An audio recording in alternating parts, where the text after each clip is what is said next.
Hazak ou Baruch Rabotai, Shavua Tov Besorot Tovot, Hanouka Sameach.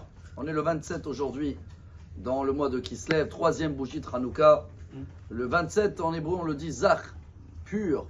Les Ashkénazes, ils aiment bien ce chiffre parce que si vous avez remarqué que dans les prières de Hanouka qu'on fait en ce moment, il y en a deux chaque soir.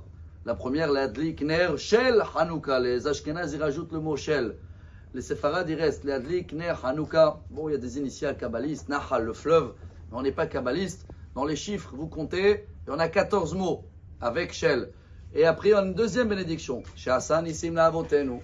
Bayamim Ha'em Bazman Hazeh. Comptez les mots, il y en a 13. 13 plus 14, 27. Et les belles, ils ont dit Ashkenaz. Nous, on a une bracha pure.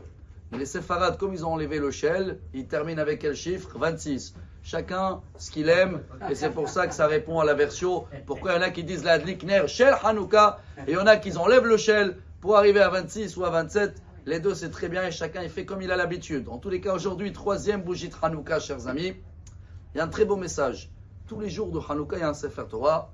Et chaque jour, on lit le prince du jour, le Nassi, qui devait faire l'inauguration du tabernacle, qui devait être Hanouka. Mais il y avait une question de patience. Et Dieu, il a repoussé l'inauguration de Hanouka pour le mois de Nissan. Mais on lit chaque jour le prince du jour. Aujourd'hui, le troisième, c'est Zebulun. Après qu'on avait fait le premier jour Yehuda, qui est la royauté. Deuxième jour, c'est Issachar, c'est la Torah. Maintenant, il reste l'essence, l'huile, Zevulun. Zevulun, il a eu la bracha de la Parnassa. Vous savez que la mezouza, en priorité, celui-là qui le met devant la porte, quel côté on le met? En face de la mezouza.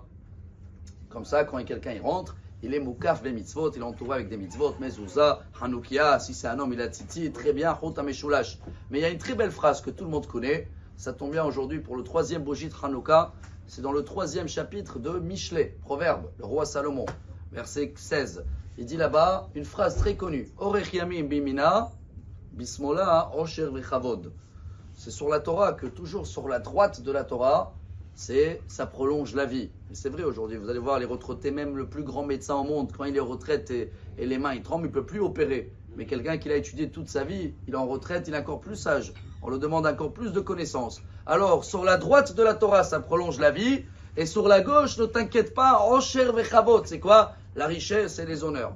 Bien sûr qu'il vaut mieux de commencer par la droite et étudier la Torah pour Dieu et non pas pour chercher la richesse et les honneurs. Plus tu vas aller vers la droite dans l'étude de la Torah, plus la richesse, elle va courir après toi. Mais je crois que c'est quelque chose, chers amis, très très beau parce que regardez, à droite, c'est quoi? C'est la mezouza. Et dans la mezouza, qu'est-ce qui est marqué? Les ma'an irbu yemechem, vime benechem. Donc ça prolonge la vie, c'est la mezouza à droite. Et maintenant, voilà la ségoula de la Parnassa aujourd'hui. C'est quoi la Parnassa? La Hanoukia, tu la mets où? Sur la gauche, c'est ça, bismola, osher vechavod. Alors chacun qui veut une bonne ségoula, si vous l'avez fait déjà, tant mieux, mais sinon à partir de ce soir, quand vous regardez le feu, c'est de penser et d'enlever toute la colère qu'on a eue dans l'année. Le feu représente la colère. Car la colère, on termine en beauté. Rabbi Nachman de Breslev, l'écoutez Moharan 68. Il dit chaque fois que tu es en colère, ça veut dire qu'il y a de la parnassa qui arrive et Dieu il veut te tester. Si tu te mets en colère, aïe aïe aïe, elle est partie ailleurs. Tu as pu résister de colère, elle va arriver chez toi. Alors qu'on va regarder les flammes, on va brûler toute la mauvaise colère qu'on a eue dans l'année. Comme ça, on ouvre les tuyaux de la parnassa et on a une excellente journée remplie de pureté, de lumière et des miracles.